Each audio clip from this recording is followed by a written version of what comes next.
pessoal, tudo bem com vocês? Hoje nós vamos falar da síntese e as vias de transporte de substâncias que ocorrem dentro da célula. Para que essa síntese aconteça, nós vamos precisar de basicamente 4 organelas trabalhando em conjunto. Ora uma vai formar uma molécula, vai enviar para outra vai fazer o envelopamento, a outra vai analisar. Então, elas trabalham em conjunto, tá? Então, são essas 4 organelas que nós vamos ver hoje. Lisossomos, complexo de Golgi, retículo endoplasmático liso e o retículo endoplasmático rugoso. E aí a gente vai estudar de cada uma delas e entender qual é a sua função.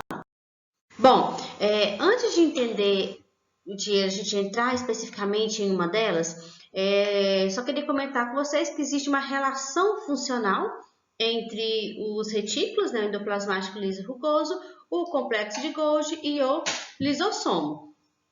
Então, esses lisossomos, eles vão se formar onde?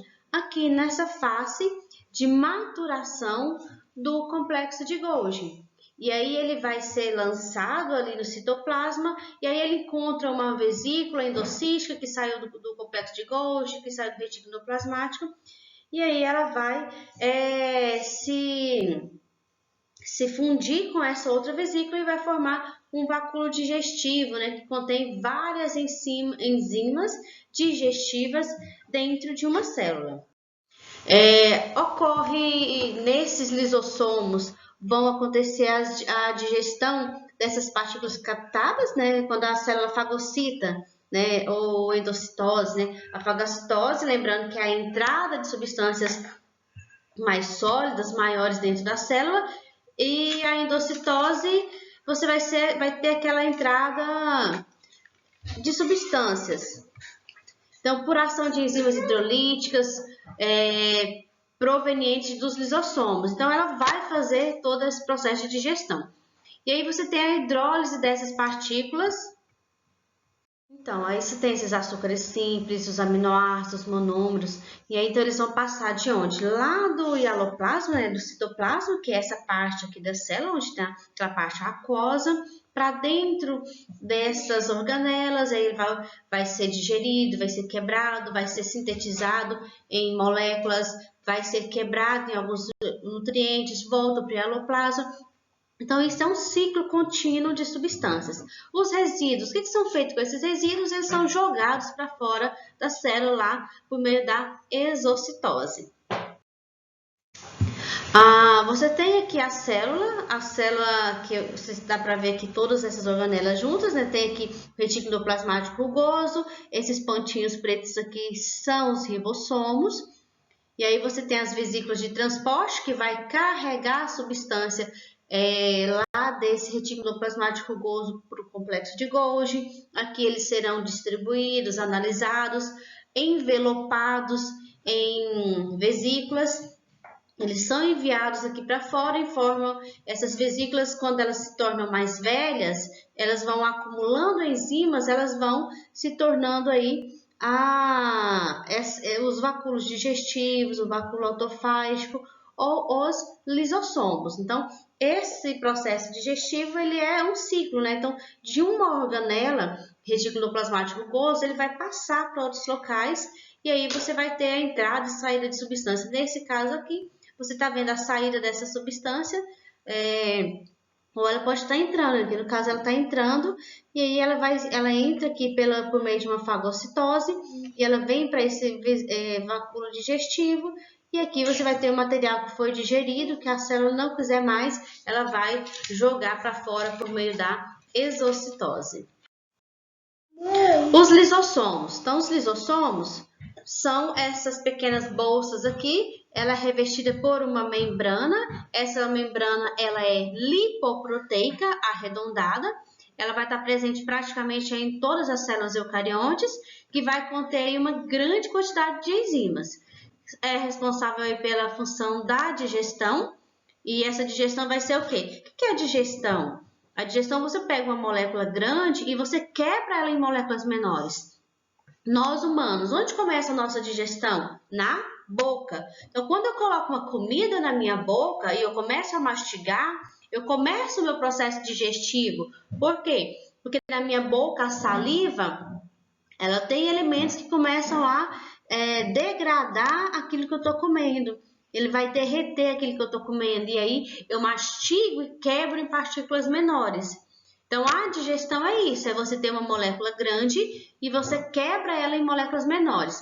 Seja com o uso de substâncias, como é o caso da saliva, por meio de uma matéria física, que é os nossos dentes, né, que vai fazer essa trituração desse alimento, seja por meio de enzimas lá no nosso estômago, né, a gente vai ter várias enzimas digestivas que vai quebrar essas moléculas em partículas menores. O lisossomo, ele tem essa dupla camada de lipídios aqui. Aqui dentro ela vai ter várias enzimas digestivas que vão quebrar essas substâncias em substâncias menores. Então, quanto mais velho o lisossomo, mais enzimas hidrolíticas ele vai ter. E cada enzima ela vai ser responsável por quebrar uma molécula específica lá dentro da célula. Então, ela quando chega, porque quanto mais enzimas tem, ela mais consegue fazer digestão porque ela tem uma quantidade maior de enzimas dentro dela. Esses lisossomos eles são exclusivos dos animais. Na planta nós temos os vacúolos, nos protozoários nós temos os vacúolos digestivos. E aí esses lisossomos nós temos aqui nos animais. E aí eles vão atuar na digestão e vai apresentar duas funções específicas. Uma delas é a função heterofágica e a outra é a função autofágica. O que significa isso? O que é a função autofágica? Quer dizer que um lisossomo secundário ele vai ter sido resultado de dois lisossomos ali que eram mais jovens, eles se fundiram. Quando eles se fundem, eles vão ter mais experiência. Ou seja, o que são experiência? Mais enzimas, né? Então, o que tinha em um vai passar para o outro, eles vão virar um só. E aí, ele vai ter essas características. Então, eu tenho, por exemplo, uma enzima chamada desoxirribonuclease DNase. O que ela vai digerir? Pedaços de DNA. Eu tenho aqui a colagenase. O que ela vai digerir? O colágeno. Então, essas enzimas, elas são muito específicas. Elas só vão agir dentro daquele composto a qual ela tem a sua especialidade. Nessa função autofágica, é importante, por exemplo, quando eu falo dos glóbulos brancos, porque ela vai ajudar a substituir essas células que vão morrendo por células novas. E aí uma célula do glóbulo branco que ela já executou a sua função, ela é substituída. Então, quando ela vai ser substituída, a célula se multiplicou lá e fabricou um novo glóbulo branco. Aquele mais velho que já não tem mais serventia, que já acabou toda a sua funcionalidade, ela vai ser digerida. Quando ela é digerida, a célula pega todos os elementos químicos que havia naquele glóbulo branco e dispersa ali no citoplasma para que mais produtos sejam disponibilizados para se fabricar novas células ali com uma certa frequência. Que está relacionada aos anfíbios, a metamorfose, a regressão das caudas dos girinos. Então, o nosso crescimento, né, o nosso desenvolvimento inicial, enquanto feto, até a gente atingir o formato de indivíduos, né, de pessoas. Então, tudo isso está relacionado ao processo de autofagia, onde os lisossomos vão eliminar a própria célula onde ela está inserida. Então, a gente costuma até falar assim que um sistema autofágico acontece, por exemplo, quando a célula ela precisa se eliminar para poder realizar algum processo. Vamos pensar aqui no processo de cicatrização. Quando você corta o dedo e ele está lá sangrando, você percebe que depois de um tempo que você tem um sangramento contínuo, começa a surgir alguns pontos de cristais amarelados. E esses cristais, eles são substâncias que tinham dentro dos lisossomos, e esses lisossomos eles vão explodir para poder matar a célula. Quando ele mata a célula, ele forma uma barreira entre ali o local onde está cortado e onde está a abertura. E aí o que ele vai fazer? Ele vai estancar o sangue com a eliminação das células que estão ali no primeiro contato onde você teve o corte. Então, o processo de cicatrização, inicialmente, ele uma consequência da autofagia. Por quê? Porque as células se matam para poder paralisar o processo ali, o processo sanguíneo, né, o derramamento de sangue, e aí depois de algum tempo ele vai começar a duplicar as células daquele local para poder fazer a reconstrução do espaço.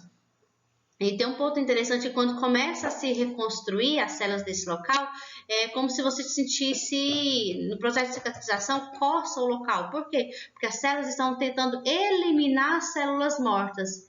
E aí realmente ele vai coçar para tirar as células mortas, para que novas células possam ocupar o espaço e fazer a reconstrução daquilo que foi ferido. O produto da digestão ele vai ter 3 destinos principais. Um deles vai ser o próprio organismo, né? Então o próprio corpo, o próprio retículo endoplasmático, o próprio citoplasma vai utilizar esses elementos químicos. Então se você tem ali, era uma proteína, essa proteína foi digerida e ela resultou vários aminoácidos. Se você tinha uma molécula muito grande, você tinha um polissacarídeo, e aí você vai ter umas frutoses isoladas, uma galactose isolada. Então você quebra essas substâncias menores, elas vão ser reutilizadas em outros momentos ali no próprio citoplasma. Tá? Não utilizou, a célula não quer aquela substância. O que ela faz? Ela vai pegar essa substância e vai eliminar para fora da célula por meio da exocitose. Então, ela joga fora aqui, tá vendo essa partícula aqui, o número 5, ela vai jogar para fora da célula. Terceiro resultado é que eles serão acumulados nas próprias células. E aí ela forma um lisossomo ali em volta dele e armazena lá. Por quê? Porque talvez um composto químico perigoso, é um elemento que a célula fala assim, não, hoje eu não preciso, mas talvez futuramente eu vou precisar. E aí ela guarda lá como corpos residuais e vai armazenando essas substâncias ali na própria célula. Então, você tem ali a utilização desses elementos, a expulsão desses elementos por meio da exocitose ou o acúmulo desses elementos ali dentro de uma membrana e fica armazenado como corpos residuais.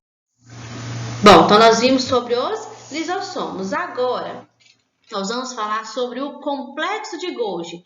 Quem é esse complexo de Golgi? Essa molécula linda aqui, que vocês vão desenhar lá na nossa terceira parte.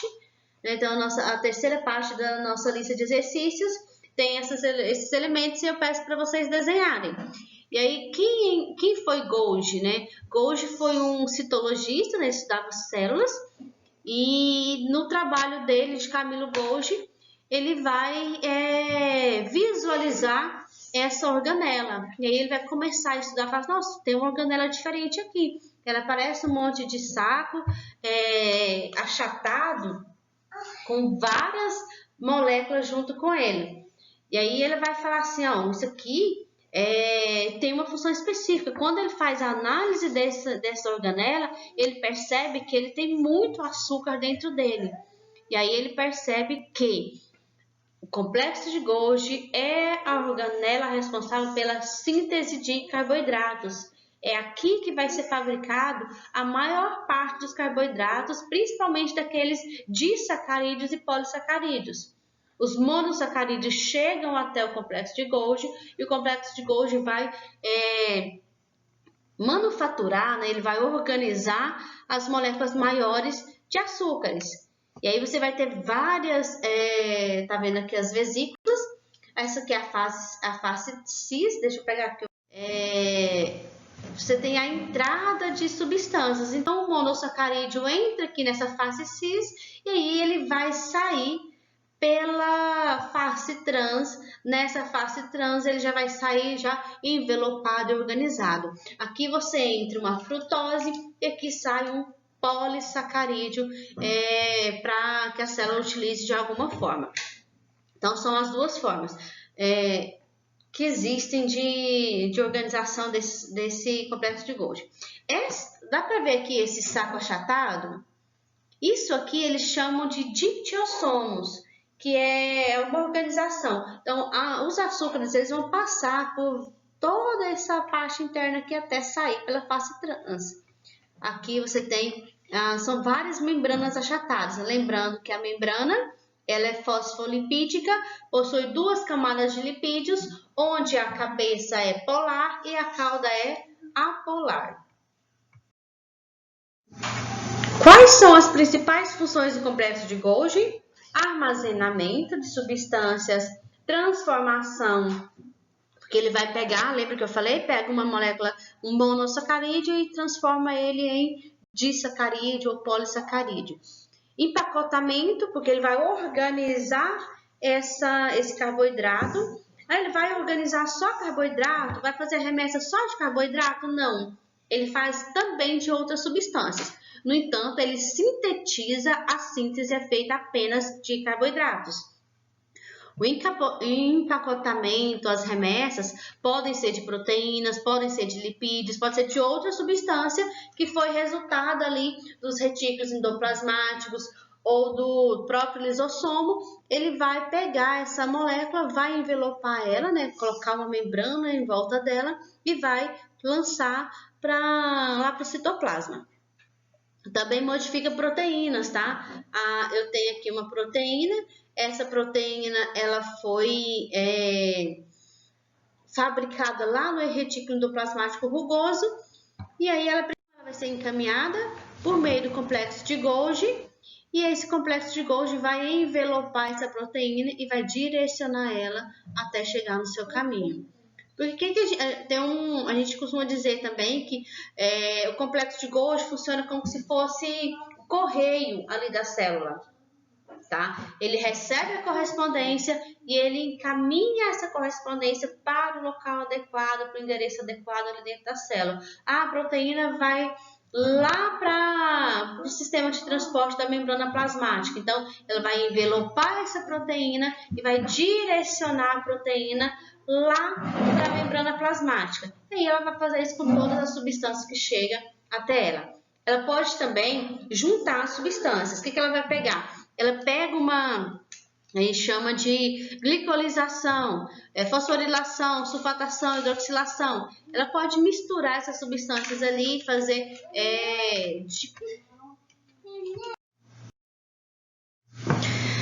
Onde estão esses complexos de Golgi? Tá? Existem algumas... o complexo de Golgi está presente em todas as células, tá? Eucariontes, todas. No entanto, tem alguns locais, alguns órgãos específicos dos animais que você vai ter uma quantidade maior de complexo de Golgi. Por quê? Porque aquele local precisa sintetizar algumas substâncias mais rapidamente. E aí você vai ter, por exemplo, o pâncreas, você vai ter a tireoide, você vai ter o epitélio do intestino. Então, nesses locais, ela vai ter uma quantidade maior dessas organelas ali presente. Então, nesses locais você vai ter aqui, ó, o complexo de Golgi vai estar aqui, né, o aparelho de Golgi vai estar aqui, bem desenvolvido nesses locais, onde pâncreas, com auxílio ali, por exemplo, na produção de insulina, lá na tireoide, na produção de auxílio na produção de hormônios, no epitélio do intestino. O complexo de Golgi ele vai secretar como se fosse uma substância gelatinosa riquíssima em polissacarídeo. Então, você vai ter uma grande quantidade de substâncias à base de açúcares que são originados do complexo de Golgi. E aí você tem também aqui alguns desse muco gelatinoso, Um dos locais vai ser, por exemplo, para a formação dos espermatozoides. Então, com o auxílio desse complexo de Golgi. A face cis, né, a face de entrada, que eu havia comentado com vocês agora há pouco, e aqui a face trans, que é a face de saída. Então, você tem essas entradas aqui, e aqui no meio você tem os dictiossomos, que são essas cisternas achatadas, bolsas achatadas. Então, depende do autor que você lê. E agora? E o retículo endoplasmático liso e rugoso? Quem são essas duas organelas, né? Eles são formados a partir da invaginação da membrana plasmática. Então, você tem ali a membrana plasmática que vai entrando, envolvendo ali o núcleo. Possui uma ligação direta com a carioteca. O retículo endoplasmático está aderido aos poros nucleares. E as membranas vão circundar todo o espaço ali, em volta ali desse núcleo, entre o núcleo e o citoplasma. Então, você tem esse aqui, é o rugoso. Por que é rugoso? Porque ele vai ter a presença aqui dos ribossomos, que a gente vai estudar na nossa próxima aula. Esse aqui é o retículo endoplasmático liso, e ele não tem a presença dos ribossomos aderidos na sua membrana. A estrutura dele é muito similar ao do complexo de Golgi, só que com função completamente diferente. Lá no complexo de Golgi é fabricado os carboidratos, né? São fabricados os carboidratos. Aqui no retículo endoplasmático serão fabricadas as proteínas no complexo rugoso, que é esse aqui, com o auxílio dos ribossomos, né? Na verdade, a proteína ela é fabricada no ribossomo, que está aderido aqui ao retículo endoplasmático. E o retículo endoplasmático liso vai ser responsável pela síntese de lipídios. Percebeu que cada substância química, cada macromolécula que nós utilizamos no nosso corpo, ela é fabricada num local específico? Carboidrato no complexo de Golgi, lipídios aqui no retículo endoplasmático liso, proteínas no retículo endoplasmático rugoso, e dentro do núcleo nós temos o ácido nucleico, que é o nosso DNA.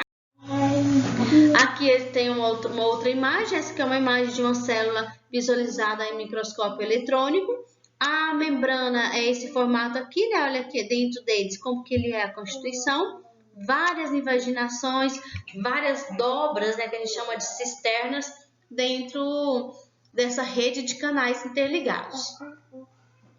Não ocorrem em células procariontes, somente em células eucariontes. Nas células procariontes, nós não temos nenhuma dessas organelas que nós estamos estudando hoje. A classificação, nós temos 3 classificações: retículo endoplasmático liso, retículo endoplasmático rugoso e corpúsculos de News. Corpúsculos de News é o nome dado ao retículo endoplasmático rugoso nos nossos neurônios. Tá? Por que ele recebe esse nome aqui? Porque a gente vai ter uma grande quantidade de retículo endoplasmático rugoso, principalmente o rugoso, nos nossos neurônios. Por que vai ter essa grande quantidade, Elitânia? Porque o retículo endoplasmático rugoso, junto com o ribossomo, é responsável pela síntese de proteínas, e as proteínas auxiliam na comunicação e sinalização celular, na recepção de sinais, no transporte de substâncias, no carregamento de substâncias. Então, como ela tem uma série de funções, e os nossos neurônios são as células responsáveis por todo o processo de comunicação do nosso corpo, então eu vou ter uma grande quantidade de retículo endoplasmático rugoso aqui para poder disponibilizar proteínas de forma intensa o tempo todo. Então, a atividade de produção de proteínas nos nossos neurônios, ela é muito alta. Então, como que ele atua nessa rede de distribuição de substâncias? Ele vai ter um líquido dentro dessa bolsa, e aí você vai ter várias substâncias se deslocando dentro dessa rede, né? Passando ali por dentro do retículo endoplasmático rugoso, do liso, do complexo de Golgi, sem estar dispersada lá dentro do citoplasma. Qual é a função do rugoso? Distribuição de substâncias, né? Todos eles têm essa função de distribuição de substâncias. Produção de proteína por causa de quem? Da presença de ribossomos. Quem são os ribossomos? Esses pontinhos pretos aqui, ó, nessa nossa imagem. Principais proteínas lisossômicas, de membrana plasmática, digestivas, a gente vai ter proteínas de tudo quanto é jeito aqui sendo fabricada dentro do retículo endoplasmático rugoso. Produção de proteínas, como que ela é feita? Junto com os ribossomos, e aí elas vão penetrar nessas bolsas e aí elas vão se deslocar em direção ao complexo de Golgi. E aí você tem todas essas cisternas aqui, onde essa proteína vai passar até chegar ao complexo de Golgi, e lá o complexo de Golgi vai envelopar essa proteína e vai direcionar ela para o seu local adequado. A síntese de proteínas do retículo endoplasmático, ela começa lá quando você tem a formação do RNA mensageiro. O que é esse RNA mensageiro? É uma cópia do DNA que vai ser carregada pelo RNA transportador e levada até os ribossomos. Lá nos ribossomos, você vai ter uma sequência sinalizadora, onde vai se reconhecer tudo que estava descrito ali no RNA mensageiro, e eles serão sintetizados, onde vai ser sintetizado aí as novas proteínas. Então, cada proteína dessa vai atravessar o poro da membrana e penetrar dentro do retículo endoplasmático rugoso. Ao final do processo, essa proteína ela vai para o interior do retículo e o ribossomo se despende, separando as duas subunidades. Na próxima aula, a gente vai estudar o ribossomo separadinho, e aí vocês entendem por que ele se despende, porque ele separa essas subunidades, porque a gente vai chegar lá nos nossos ribossomos. E o retículo endoplasmático liso, qual é a sua função? Se o rugoso é a síntese de proteína, o liso vai ficar responsável pelos lipídios.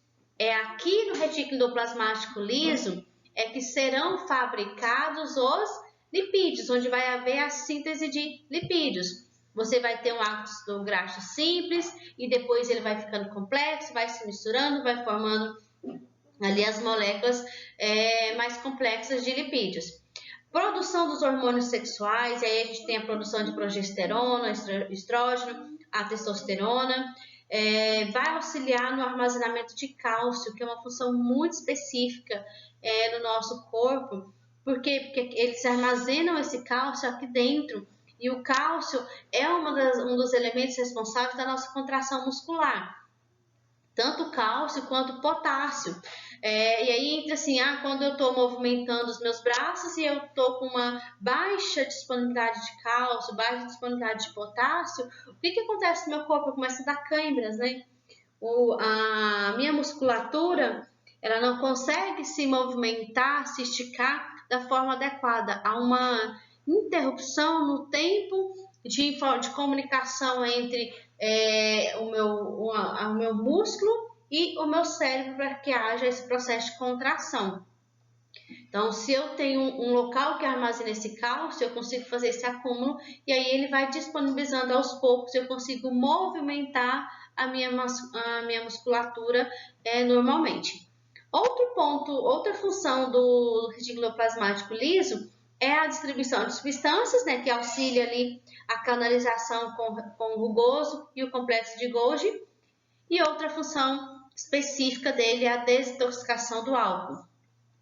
Se ele tem a função de desintoxicar o álcool, drogas e outros medicamentos, então você vai ter uma grande quantidade de retículo endoplasmático liso lá no fígado, lá nos rins. Por quê? Porque ele vai ajudar a quebrar. Então, vem a molécula alcoólica, aquela molécula de álcool, que o excesso é tóxico para o organismo, e ele quebra essa molécula em partículas menores. Outras drogas, que a química dela é muito agressiva para o nosso corpo, o retículo endoplasmático liso absorve essa substância e vai tentar quebrar essas substâncias em uma substância menos agressiva, medicamento, então as drogas em geral.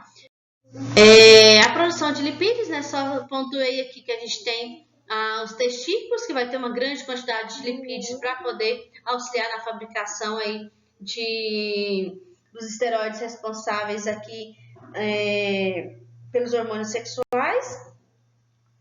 Os ovários, você tem aqui a tireoide, então nesses locais você tem uma produção maior aí de retículo endoplasmático liso para sintetizar as substâncias ligadas aos lipídios.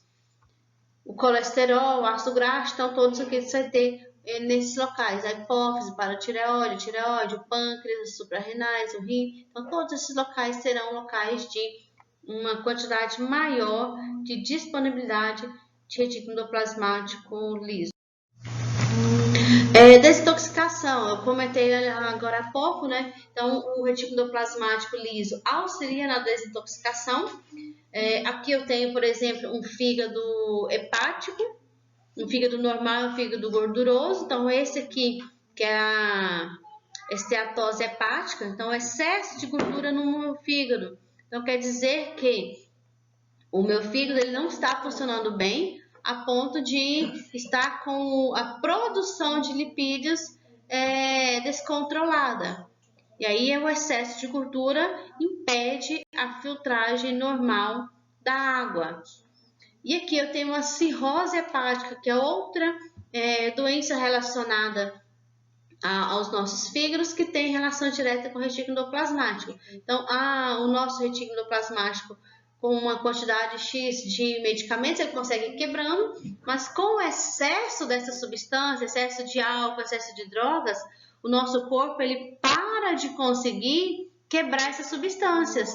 E aí ele vai só acumulando essas substâncias tóxicas ali no fígado e logo ele para de funcionar, você vai ter problemas ali e você tem a hepatite, você tem a cirrose, você tem várias doenças relacionadas a isso.